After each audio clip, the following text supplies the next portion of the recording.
On episode 466 of the 40 Plus Fitness Podcast, we meet Alyssa Sybertz and discuss her book, The OMAD Diet, Intermittent Fasting with 1 meal a day to burn fat and lose weight. You can find the full show notes for this episode at 40plusfitnesspodcast.com/466.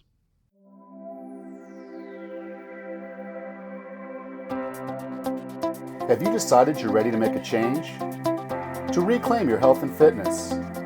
The 40 Plus Fitness Podcast is here for you. I'm your host, Alan Meisner. I'm an NSAM certified personal trainer with a specialization in corrective exercise and fitness nutrition. Let me be your coach as you find your way on your health and fitness journey. All right, let's go. On our Facebook group this weekend, I asked a question that seems to be on most people's mind during this time of the year.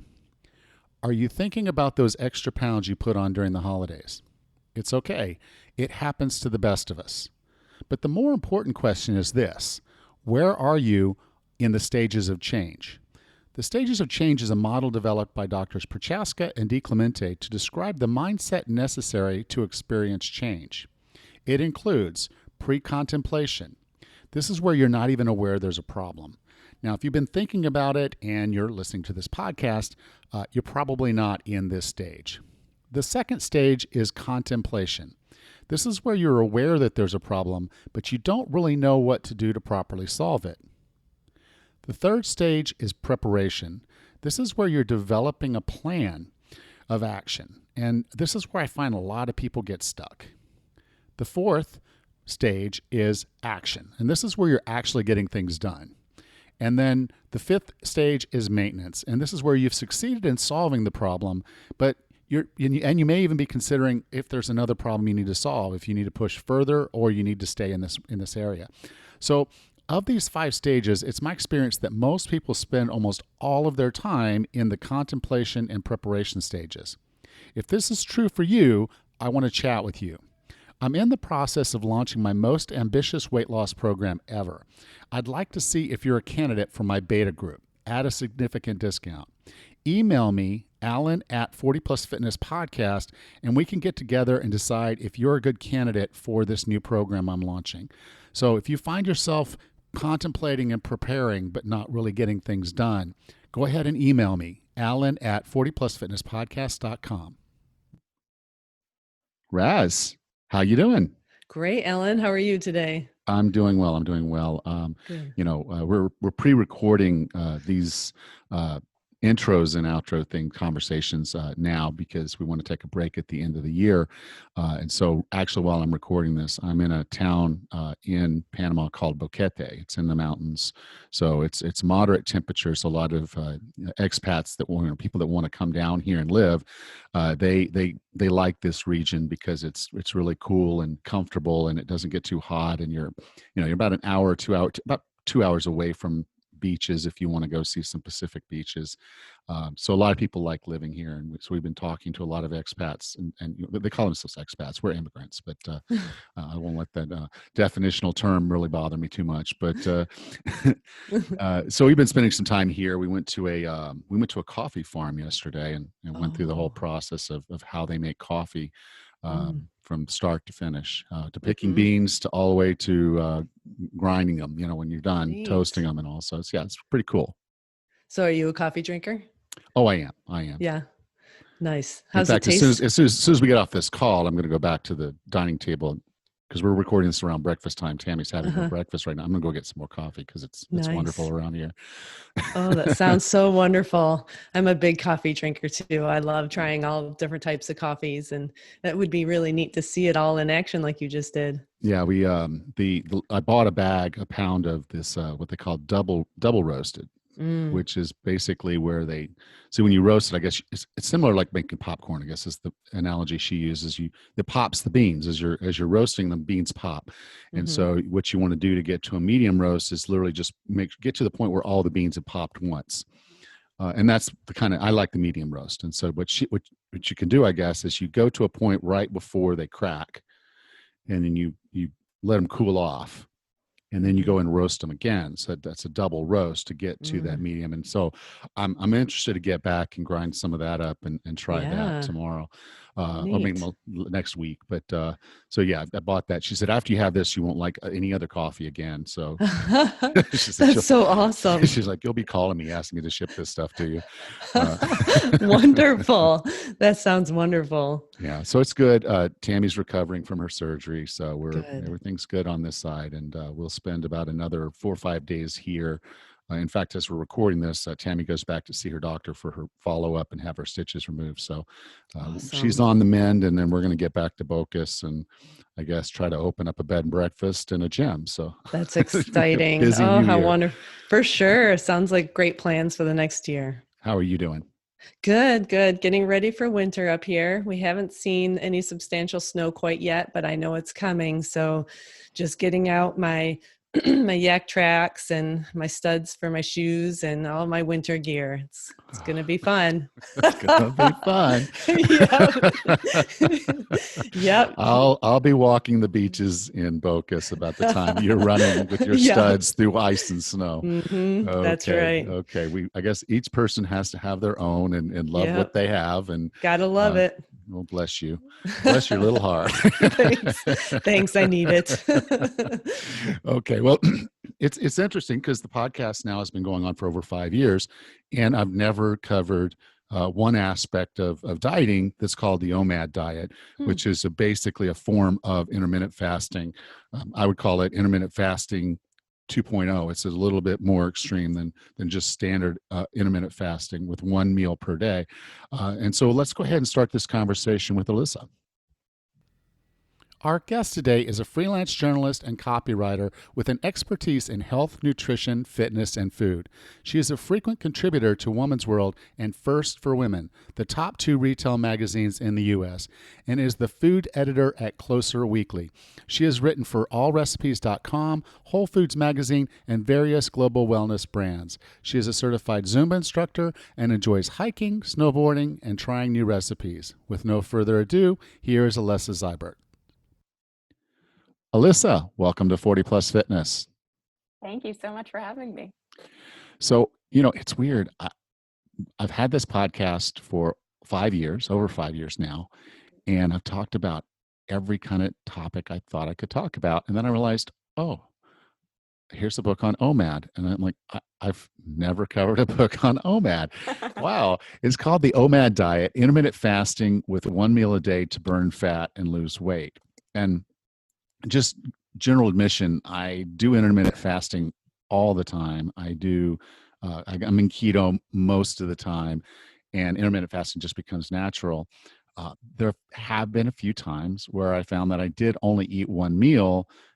It was never a planned, I'm going to go do an OMAD thing. It was I got stuck, one situation, my truck got stuck in my front yard of my property. I was at off property doing some work, and then my truck got stuck. And when the tow truck came, the tow truck broke. So it was 3 more hours for the tow truck to fix and finally get me out. And so I ate, I'd eaten the night before. I skipped breakfast and went out and worked for a few hours. And then here I was now driving home at 6 o'clock. And I'm like, it's been 23 hours since I even ate. I might ought to eat something. So I wasn't, I wasn't hungry. I wasn't starving myself, and then I did have a pretty good meal. So can you take just a minute to talk about what OMAD is? Because I think a lot of people get confused and think it's just a way to really restrict calories or, trick your body. Or can you talk about it? Certainly. So, first of all, I'm honored that I'm the first person you've had on to talk about OMAD, and I think that a lot of people have had similar experiences to you, in that the kind of you have to eat 3 meals a day has been so ingrained, and even with some diet programs that have been popular over the last 20 years, it's more like you have to eat 6 times a day, or you have to eat every 2 hours or something like this. And people don't realize that eating one meal a day is an option and can be a kind of sustainable and nutritious approach, when in fact it can be. So kind of the the basic idea behind OMAD, which stands for one meal a day, is just as it sounds, in that it's really you're only sitting down to eat once a day. But for that reason, it kind of gets rid of all of those different possible restrictions on eating if you're kind of like calorie counting or things like that. There are people who approach OMAD as, because I'm only eating once, I can eat whatever I want, which is an approach you can take. And because you are still fasting for 23 hours, you will still get some benefits from that approach. But the approach that I tried to take in the book was to kind of figure out how I could create really balanced, well-rounded meals for the one meal a day that we're going to make the fast sustainable so you wouldn't be starving, and also kind of give you a wide array of macro and micronutrients that will like support your health overall. Yeah, that was one of the critical things that was in there that I thought was really important. Is you're not just talking keto, which is why I ended up in that situation where I basically went OMAD without expecting to, and it didn't bother me because I was already really comfortable with ketosis. But you have vegan recipes, and you have vegetarian recipes, and you have things that are keto friendly. You have really a good mix in there, so it's not just keto is this or keto is that. There's OMAD is this and OMAD is that. Right. Quite literally, whatever your other approaches or nutritional needs are, you're still meeting those with OMAD.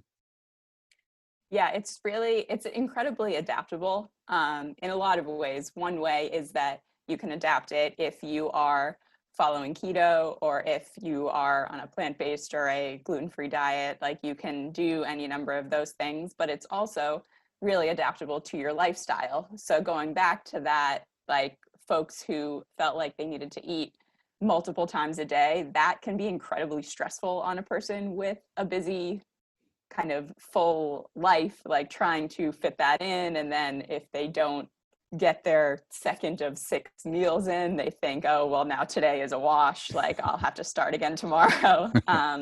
Whereas with OMAD, you only have to find that time to sit down and eat a healthy meal once a day. And that was one of the things that actually surprised me a little as I was working on the book and speaking to people who have done OMAD, was that the fact that it was really easy and kind of didn't put any added stress on their lifestyle was one of the things that they loved most about it. Yeah, I mean, there are a lot of benefits. I mean, for me, it's the food freedom of not having to have food everywhere. Because I tried some other eating styles before. After keto, I was trying some eating styles, and I was like, okay, so I've got to have a snack of nuts now. I'm gonna have a snack of fruit now. Okay, now here's my meal, and now here's this other snack, and here's this other snack, and then a meal, and then another snack. And I was Right. constant. I had food in my truck. I had food in my office. I had food all around me so that I would always have this available food. And it was difficult. If I'd gotten stuck in the mud and I was eating 6 meals a day, well, I would have just missed 5 of them. Uh, so, what are some of the other benefits besides the time savings and the kind of having that freedom? What are some of the other benefits we could see with OMAD? Sure. So you mentioned ketosis a little bit. That is kind of one of the primary methods through which, if you're doing OMAD to lose weight, that is definitely going to help. So that is the process where kind of when you're eating on a regular basis and putting carbohydrates into your body is first going to use up all of those carbohydrates for energy before it starts using anything else. But when you are on an extended fast, your body will work its way through all of that glucose, all of those carbohydrates, and switch to burning fat. And then the longer you go after that switch occurs, just the more fat you're going to burn. So that's one of the big ones. Another big way that it can help with weight loss is through its effect on hormones. So the first hormone that it has a big effect on is insulin. So kind of, again, going back to eating regularly throughout the day, when you're doing that, your pancreas is constantly producing insulin so that the insulin can then go in and take the sugar out of your bloodstream and bring it to your cells to be used as energy. But if you're constantly putting in carbohydrates, insulin is constantly being produced, and a lot of people get to the point where the pancreas just gets tired of producing insulin and it can't produce anymore. And so that production starts to slow down. And that slowdown is what leads to problems like type 2 diabetes and non-alcoholic fatty liver disease, which are big contributors to weight gain, especially in America with the number of people that are type 2 diabetics these days. Yeah. But when you're only eating once a day, insulin does not need to constantly be produced. So your pancreas shoots out insulin when you eat, and then when you're not eating, the pancreas is like, oh, I can take a break. It gets to rest and relax and recharge, and then the next time you eat, it's ready to produce the amount of insulin that you need. And then the other hormone that is impacted is HGH, which has a big impact on exercise as well, which I'll mention later. But HGH, human growth hormone, it plays a big role in maintaining lean muscle mass and a steady metabolism. But for a lot of people, the levels of HGH that the body produces is pretty erratic. And it's also one of the hormones that declines significantly with age. But there have been studies that show that extended fasts with things like OMAD can really rapidly increase HGH levels. And so that's kind of maintaining muscle mass, especially as you get older, plays such a key role in not only maintaining a healthy metabolism and a healthy weight, but also like keeping your body strong, your joints strong, protecting against all sorts of different things. And then there are tons of additional studies that have been done on how it can be beneficial for heart health, for brain health, how it helps people who are going through cancer treatment. There's like very new research now into how it affects this process called autophagy, which is like allowing kind of old and debilitated cells in your body to be replaced by newer, younger, healthier cells. And kind of the idea is that the more young, healthy cells you have in your body compared to these old ones that aren't working as well, kind of the better everything is going to run. And the more recent research into fasting is showing that it kind of allows your body to do this cell turnover more quickly, and that is proving to have lots of different benefits as well.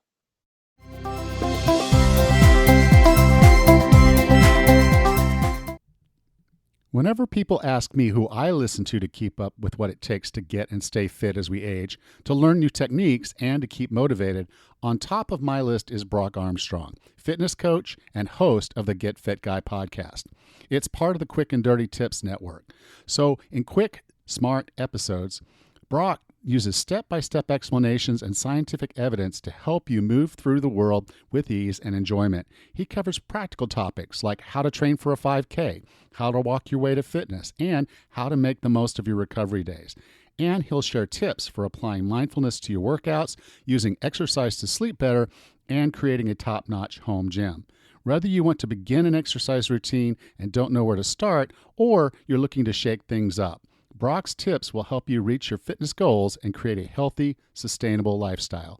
Listen to new episodes of the Get Fit Guy every Tuesday. Just search for Get Fit Guy wherever you listen to podcasts.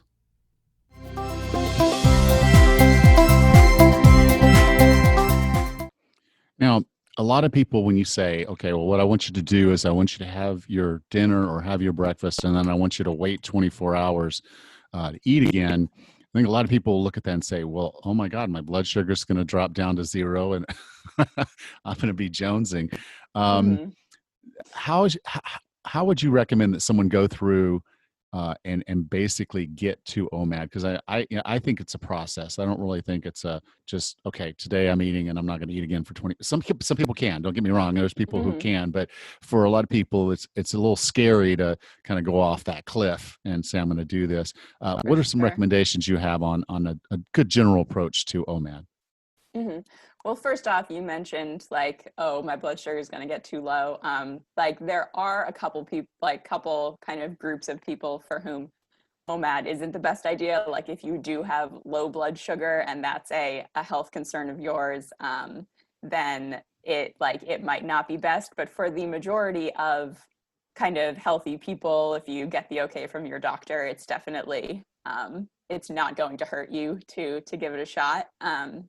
I think as far as a good approach, you can definitely kind of work towards it. So maybe if you're eating 3 meals a day, switch to just two and see how you feel. And then the other big thing is that, as you just mentioned, it really doesn't matter what time of day you, you eat your one meal. So when you're just getting started, like mix it up and you can eat for like, you can have your one meal around breakfast. And like, I have a whole chapter in my book of like breakfast style meals. If you are someone who likes to eat earlier in the day, maybe try that for 2 days and then switch to a midday meal, try that for a little bit of time. And so you can really play with it to determine what is best for you, what timing keeps your energy up the best. And then another key part is that you are only eating once a day, but that doesn't mean you can't put anything else in your body during the other 23 Yeah. hours. So kind of drinking fluids throughout the day can have a huge impact on how full you feel. So that's water, that's black coffee and tea, that's like chicken broth or beef broth, like bone broth, those kinds of things. A lot of the time in general, if you feel like you need a snack or something, if you feel hungry, a lot of the time you might just be thirsty. And so kind of keeping, I know you were talking about earlier, kind of always having a snack of nuts or something on you. I think with OMAD, you always want to have a bottle of water or a mug of something, and to kind of keep you going. And again, to the last thing, which I touched on briefly earlier, is to kind of really think about creating meals that are really well balanced and have a variety of nutrients. So a lot of in creating the recipes for my book, I put a lot of focus on protein and fiber because these are the ones that are going to give you energy, keep you full throughout the day. Also a lot of vegetables because those are going to increase portion sizes. Vegetables take longer to chew. Like the longer it takes you to eat, the more full and satisfied you're going to feel. I also talked a little bit about mindful eating, which is kind of, I'm sure a lot of listeners are familiar with mindfulness or like mindfulness meditation. And so this is kind of applying that idea to cooking and eating. So really kind of being in the present, like smelling the smells, kind of feeling the textures of your food, and really kind of being there with your meal and not watching TV or eating while you're driving, because hopefully it's only one meal. You haven't had to carve out a bunch of different times in your day. So hopefully you're able to commit that like 20 to 30 minutes just to enjoying your meal. And that can make a huge difference as well in kind of how satisfied you then feel going into your fast. Cool. I think it's really important to emphasize, we brought this up at the beginning, is to talk to your doctor. And if you're Mm-hmm. on any kind of blood sugar lowering meds like metformin, or you're taking insulin or anything like that, recognize that when you change the way you eat, you change the formula of how your body is going to work. And so if you're on those and using those, your dosages are probably going to have to change to adapt to what you're doing now. So as you get into this is not something to just jump into. Have the conversation with your doctor. Be prepared to change your meds as needed, so that you can manage through that. But this is, particularly for diabetes and obesity, this is a hugely popular and good approach to eating well, and keeping your blood sugar and insulin levels stable. So this is something you really want to look into. One thing I think a lot of people would be surprised with is be like, oh, well, if I'm going to do this, I'm just going to be losing weight. I don't need to exercise. But I'll tell you as a personal trainer, you do need to exercise. So there's a little concern, and I hired a personal trainer. I want to get stronger for Spartan, and so I hired a personal trainer, it's Coach Dave, and I'd meet him every morning. And I told him, I said, I don't care how early we meet. I don't need, he says, well, I want you to have time to eat, wake up and eat. And I'm like, no, I don't need to worry about eating before I come to. He's like, yeah, you need those carbs. You need that, that protein and carbs. So you have the energy to make it through a workout. And I'm like, no, Dave, I'll be fine through the workout. But it was only because I knew my body well enough. I'd been training long enough to know that I can exercise without food in my system. Can you talk a little bit about exercising when you're on OMAD, considerations and things to do? Yeah. So just like you can kind of play around with the timing of your one meal, I definitely recommend playing around with the timing of your workout in relation to your meal. Because like you said, some people do feel comfortable and energized and strong exercising on an empty stomach. And there have been studies that do show like some benefits to that, but other people that might make them feel nauseous or weak or things like that. And so you can definitely kind of see if you want to do your workout before your meal, after your meal. Something else I discuss in the book as the only thing you can kind of quote unquote eat during your fast are fat bombs, which I'm sure you're with because it's kind of comes out of the keto world. So these are like little treats that you make using healthy fats like coconut oil or coconut butter, and then add a little bit of flavoring, like maybe like a drop or two of liquid stevia and some cacao powder, and then you mix it up, you freeze them, and you create kind of really indulgent little snacks of fat that can be kind of an instant hit of energy if you do feel like you need just that little something before or after a workout. But yeah, it's very personal. And there are certainly benefits to exercising while you're fasting, while you're on OMAD. As I mentioned earlier, insulin and HGH, those are really the benefits you get from fasting as they affect those hormones, and the benefits that you get from exercising are really complementary to one another. So like if fasting is kind of keeping your insulin production low and steady, exercise has been shown to improve insulin sensitivity, which means that the body doesn't need as much insulin to begin with to kind of move the glucose out of your bloodstream. So the way that both fasting and exercise impact insulin is like incredibly good for your overall health. And then obviously with HGH as well, if your HGH levels are high,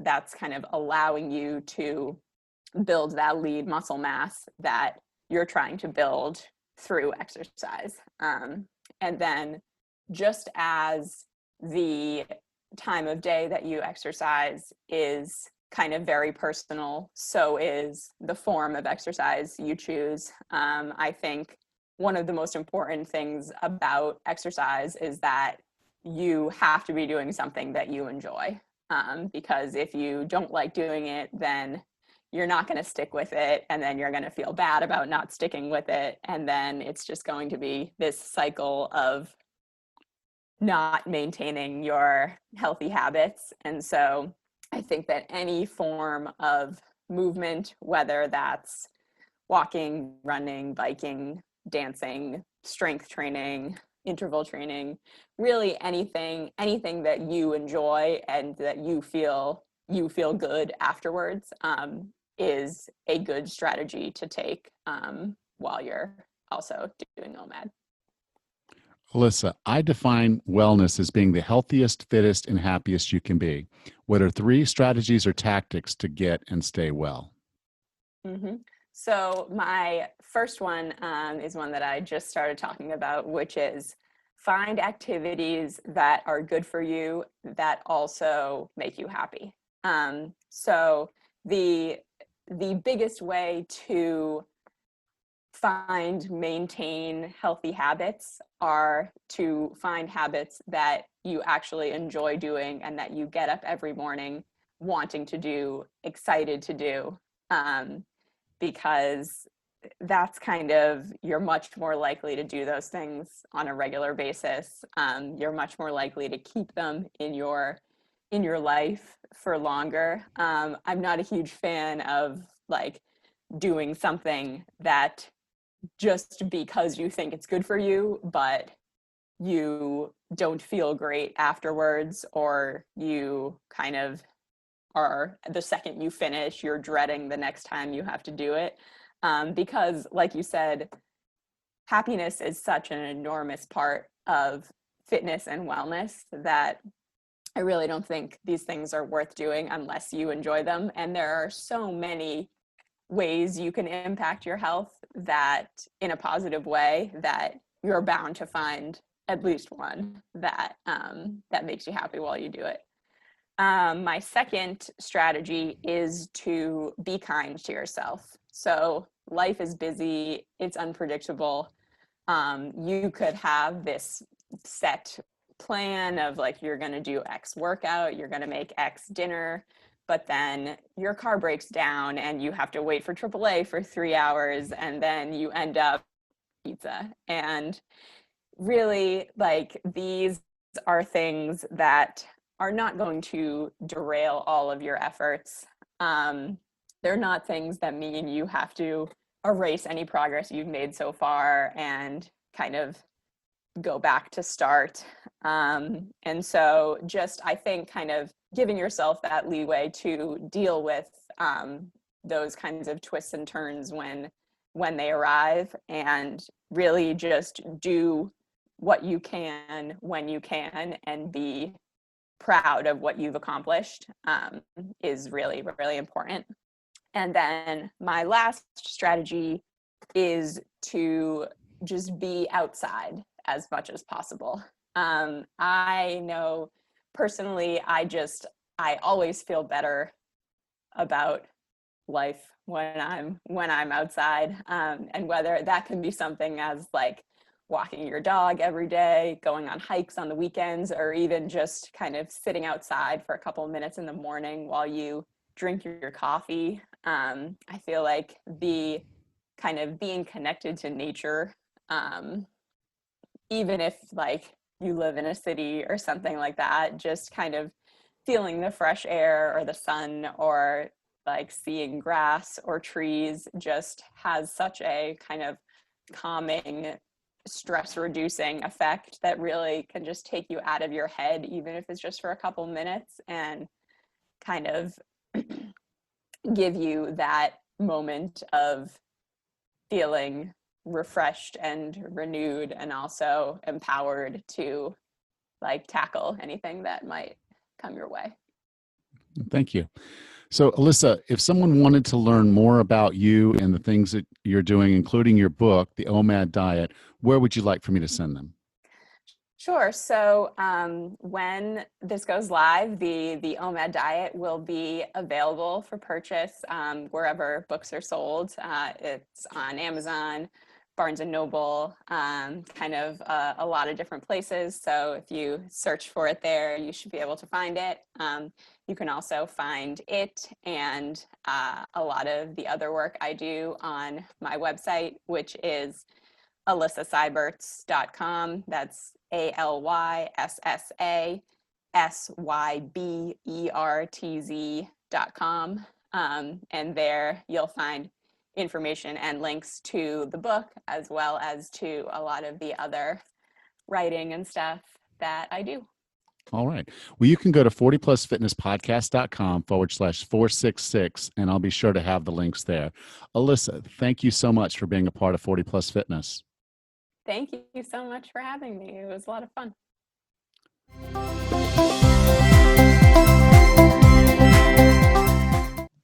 Welcome back, Raz.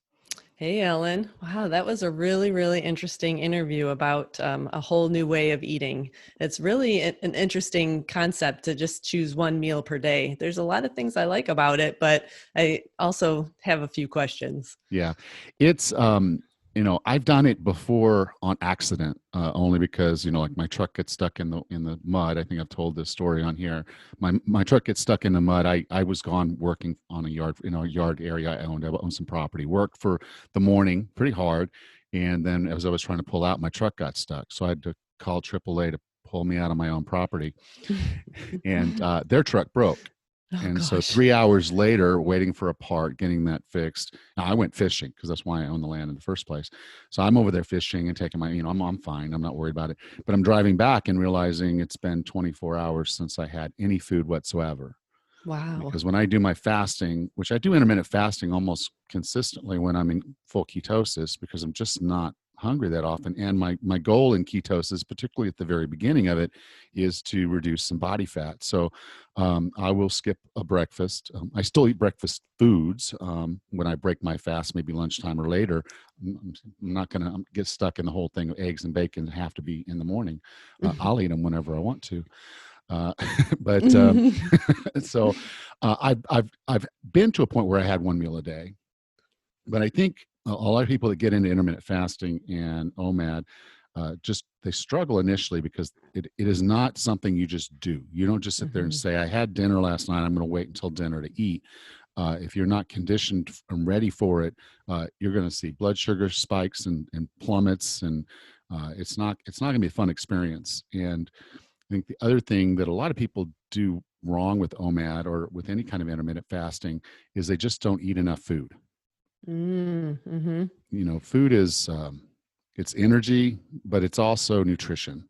And so it's not just about calories. When you get into OMAD, you got to make sure you're getting your nutrition in that one meal. So if you're going to try the OMAD diet, you're probably going to have to supplement with some vitamins and minerals because you're probably going to find it hard to get all of that nutrition in one meal unless you really, really focus on it. Now, Alyssa in her book has laid out some pretty good plans and an approach to it. So if you're interested in it, I think you do want to do a little bit of research first. Yeah, that was my biggest question was, how do you pack all of the nutrients you need to have into one meal? Like how can you get a full day's worth of nutrients into one simple meal? It's really about nutritional density. Okay. So you're not going to have white bread. Right. That's not going to be something you eat. Right. White potatoes, you might occasionally have that, but you're going to be really looking for the vegetables that are really high in the vitamins and minerals that you're going to want.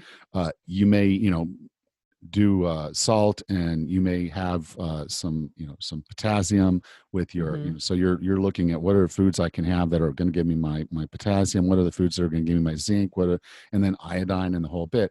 And that's what I was saying is there's a nutritional density limit there. So you're eating a lot of food. That one meal is a lot of food. But you want to look for the most nutritionally dense foods you can have so that you know that you're getting a balanced diet, because it's still, in the end, you need that nutrition. Your body needs that nutrition. Short run, you can go with fewer calories, but that's not sustainable. And if you're just doing this as a diet, meaning a fixed period of time, and then you're going to go back to eating normal, you're going to yo-yo like crazy.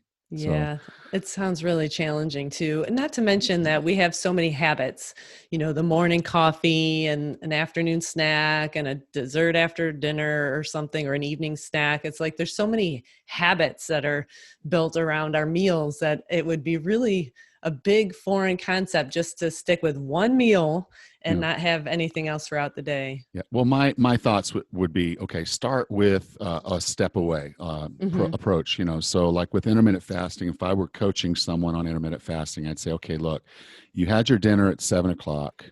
So from 7 to 7:30, you were eating. Mm-hmm. Okay. And then you wake up in the morning and maybe normally you would have your breakfast at 7 o'clock. And so you're saying, okay, that's about a 12-hour gap. So that's a fast. Mm-hmm. We have breakfast. So we break our fast. Mm-hmm. Well, if you can, push your breakfast to 8 o'clock. Mm-hmm. Okay. It's 1 extra hour and you might feel a little hungry. Mm-hmm. That's actually good. Yeah. It's not a bad thing to feel a little hungry. You're actually not Mm-hmm. going to starve, and being a little hungry is good because it's Mm-hmm. you feel it. You actually now are listening to the leptin ghrelin conversation in your body, which is how we know we've eaten enough food. So you push it off an hour and you see how you feel, and then you get used to that 8 o'clock breakfast time. And then when you're ready, you push it off to 9 o'clock. And it gets easier as you practice this, but the other side of it is Mm-hmm. no, you can't be eating a lot of high glycemic index foods for those meals Mm-hmm. because if you eat a high glycemic breakfast, at 8 o'clock, by 10:30, 11 o'clock, you're going to be starving again as your blood sugar plummets, and you're going to want that morning snack or Yeah. second breakfast, as they Yeah. call it. So you want to avoid that. And the best way to avoid that is eating nutritionally dense foods with the protein and some fat. And I would say, particularly in the morning, moderate or low carbohydrates. Mm-hmm. Most of my breakfasts have no carbohydrates, and because you actually don't need the carbohydrates at all. Your Mm-hmm. body will turn the protein and fat into energy if it needs to, and if it can, it'll also use body fat. So, um, if you tend to be towards low carb, it's going to make intermittent fasting much easier. In fact, it Mm-hmm. might just accidentally happen. You wake up in the morning, Mm-hmm. it's like, I'm not hungry. Right. I'm going to go ahead and go. And you find at 1 or 2 o'clock, you're like, well, I probably should eat. And Mm-hmm. I usually do. And that's one of the things when I'm doing my intermittent fasting is I sometimes even force myself to have a meal at 2 o'clock in the afternoon, because I know having just one meal at 6 o'clock is going to make it very difficult for me to get enough nutrition in. So I'll say, Mm-hmm. okay, I'm going to have, a good salad. And so it's going to have a good mix of vegetables in it and a protein source. So maybe I'm going to make a tuna fish salad and I'm going to put that on an actual garden salad. Mm-hmm. And I might sprinkle some bacon on there for just, fairy dust. Sure. Um, and maybe even cut up a little bit of an avocado, and so I'll have the rest of that for dinner. So that's a good solid meal, giving me a good base of nutrition. Sure. It's generally light, so it's not going to be overfilling, and I'll have that Mm-hmm. about 2 o'clock, and then I can have a reasonable good dinner with some, again, a good protein source and some vegetables to round out my dinner. And if I feel like I'm not getting the nutrition I need, because maybe I'm saying, okay, I am eating some vegetables that have vitamin C, but I'm not eating a lot of fruit. So maybe I say I need to go ahead and, while I'm doing this, I need to take a vitamin C supplement. Mm-hmm. And so I might supplement with vitamin C. I might supplement with vitamin D. It's really just going to depend on how I feel I'm getting the nutrients I need Mm-hmm. based on how I'm eating. Yep. Yep. 2 meals a day seems a lot more manageable than maybe one meal a day.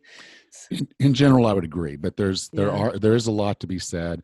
The science isn't really there to say yay or nay. At least this is what I've Mm-hmm. heard going through all these readings and talkings and all that, is that when our body doesn't have to focus on dealing with food, it can do Mm-hmm. a lot of other things. That Mm-hmm. energy gets used somewhere else. It was a kind of we were going through the coffee plantation I talked about. He was saying, okay, if a plant gets too many berries on it, it can't keep up with all the berries. So some of the berries just die off because the plant knows I only have a certain amount of energy. I can Mm-hmm. only ripen so many fruits. Mm-hmm. And then while it's got fruit, it can't grow. So no more leaves. It Mm-hmm. needs the leaves for more energy. So it's this trade-off balance of with the energy I have, what can I do? Sure. And our bodies are the same way. If we're using our energy or not giving our body enough energy, it turns off functions Mm-hmm. that we would like to be doing. So Sure. in thinking about what you eat, how often you eat, those types of decisions that we're making those energy decisions for our body because we're setting that mold in place. And so, it's how much rain or how much sun a plant gets, how rich the soil is. We're creating our own soil, and Mm-hmm. we're creating our own rain and our own sun. So if we're not drinking enough water, if we're not feeding ourselves right to give ourselves the energy, and if we're not grounding ourselves and doing the good things for our lifestyle, we're not creating an environment that allows our body to flourish. It's interesting you mentioned, and similarly, I think it gives our brain a little bit of time away, because how much time do we spend all day thinking about our next meal or what we need to do? And every day I get the question from the family, what's for dinner? Even though I'm not the one that cooks it, it's Mike. but we spend a lot of time planning, grocery shopping. What are we going to defrost? What are we going to cook? If cook, that's the attractive thing about one meal a day, is that I only have to answer that question once and only plan it out once. Then I've got all this extra free time. Yeah. I can do other things with my brain. So. And I think, as you go into that, you can go even a step further. And if you did some batch cooking, Mm-hmm. you imagine the leverage you have if you go through on a Sunday and you cook 4 or 5 big meals. Yeah. And you have those ready through the week, your whole work week could basically be taken care of. Mm-hmm. And you wouldn't even have to think about food. Yes. You would just know, okay, on Monday we're having steak, on Tuesday we're having roast, maybe a roast. Saturday, Sunday we're having this vegan lasagna. And Sure. when you get through your week, you're like, by the time you get to Friday, it's like, wow, I didn't have to actually do any cooking, and I can hit the farmer's market tomorrow and do it all again. I love that. That is a great idea. We need to do more of that. We do. Support your local farmers. That's the other right. side. That's why I bought the coffee from this place. And if you find yourself in Boquete, please message me and let me know, and I'll hook you up with these guys. They've got a little. They brought a container down, and in the container with the stuff, when we did it, we hired someone, and it's their container, but they actually bought a container up in the States and brought it down, and then they turned the container into an apartment. Oh, so, wow. Yeah. So Wow. they rent out this container on a coffee farm. Oh my So gosh. if you want good coffee every morning when you wake up, this is the place to stay. But anyway, that sounds great. And you can have coffee. Coffee is not really breaking a fast. There are a couple calories maybe in a coffee, but for the most part, a black coffee is not a violation of OMAD. You're not going to go to OMAD Nice. jail for having your coffee. Good. It's a good thing. Yeah. All right, Rachel. Well, this is a really good conversation. It was. I'll talk to you next week. Thanks. Take care. Next time on the 40 Plus Fitness podcast, we meet Dr. Alan Buchanan and discuss his book, Our Moral Fate, Evolution and the Escape from Tribalism. Until then, have a happy and healthy week.